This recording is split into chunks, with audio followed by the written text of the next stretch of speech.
প্রথম প্রেম এই যে স্কুলে থাকতে যে আচ্ছা, আমার প্রথম প্রেম ছোটবেলায় মানে প্রথম প্রেম খুলনাতে ছিলাম।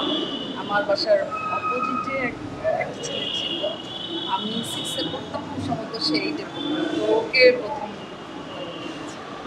ওই ছেলের আর ভালো লাগে না ওই ছেলে মানে ছেলেরও ভালো লেগেছে আমারও, বাট আমরা অনেক লং ডিস্টেন্সের প্রেম থাকে না, কখনো সামনাসামনি আমাদের দেখা নেই। ওই মাঝখানে একটা রাস্তা, এই ব্যালকনি আর ওই পরে আর কোনো যোগাযোগ হয় না। না না না, আমি খুব সম্ভবত উনি সে দেশের বাইরে চলে যায় আমাদের, মানে পরিণত প্রেম যারে বলে। কয়দিন না খাইয়াছিল কয়দিন খাচ্ছি হ্যাঁ, কয়দিন না খাইয়াছিল না, আমি খাওয়া দাওয়া অনেক পছন্দ করি রে ভাই। আমি কখনো না খেয়ে থাকতে পারবো না, ফুলকে অনেক পছন্দ করি। তবে আমার মনে হয় একদিন খারাপ লেগেছে, যেদিন চলে যায় দেখলাম যে ব্যাগটাক নিয়ে ওর বাবার গাড়িতে করে চলে যাচ্ছে দেশের বাইরে সেটেল।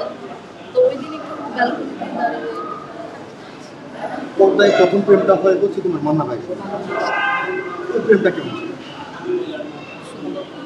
একটু শুনতে চাই মানে খুব পর্দার প্রেম, এটা বাস্তব না। পর্দায় যখন সে আসতো মানে ওটা ভুলার মতো।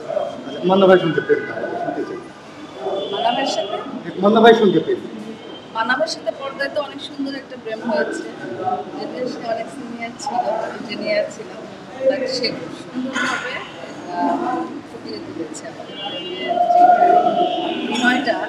তার জন্যই মনে হয় এস্টাবলিশড বেশি হয়েছে। একটু করে আমাকে বাচ্চা বাচ্চা লেগেছে, বাট সে তো মানে স্মার্ট ছিল। খালামা তো ফ্যান ছিল মান্না ভাই হ্যাঁ, আমার মা আছে। খালামা শুনতে মান্না ভাই শুনতে আমার আম্মু আমার আম্মুর অনেক ফ্যান ছিল, এবং আমি যখন মান্না ভাইয়ের সাথে কাস্ট হচ্ছি, আমার আম্মু মানে কি বলবো, আমি স্পটে তাকানোর চেয়ে আমার মাই বেশি মান্না ভাইয়ের দিকে তাকিয়ে থাকতো। আর আসলে মান্না ভাইয়ের সাথে মায়ের জন্যই করা। আচ্ছা, মান্না ভাই যে এখন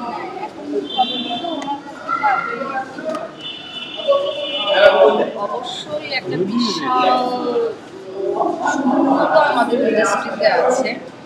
মান্না ভাই সম্বন্ধে একটি কথা বলবো যে মান্না ভাই এত মুভি দিয়েছে, বাট তার রেমুনেশন কিন্তু সে কখনো 60 লাখ 70 লাখ করে না। হায়েস্ট রেমুনেশন আমার মনে হয় 7 লাখ পর্যন্ত নিয়েছে, তাই না? 7 লাখ পর্যন্ত নিয়েছে। এবং আরেকটি বিষয় আমি বলতে চাই যে মান্না ভাই ছিল মানে মান্না ভাই যখন মুভি থাকতো, মুভির মানুষগুলির সাথেই ওঠা বসা করতো। বাট সাকিবের একটা জিনিস আমার ভালো লাগে না, সেটা হচ্ছে যে সাকিব মানে অনলাইন সব ঘরবন্দি থাকে, কোনো মানে এফডিসির কোথাও পাওয়া যায় না, কিংবা এই যে এফডিসির যে তার আশেপাশের লোকজন তাদের সাথেও তাকে দেখা যায় না। কিন্তু মান্না ভাই এমন ছিল, আমরা দেখেছি মান্না ভাইয়ের শুটিং মান্না ভাইকে এফডিসিতে পাওয়া যায়। মান্না ভাই আমাদের স্পটের শো অনেক সময় বসে থাকে। মান্না ভাইয়ের কাজ নাই একদিন, মান্না ভাই ঘরে থাকে।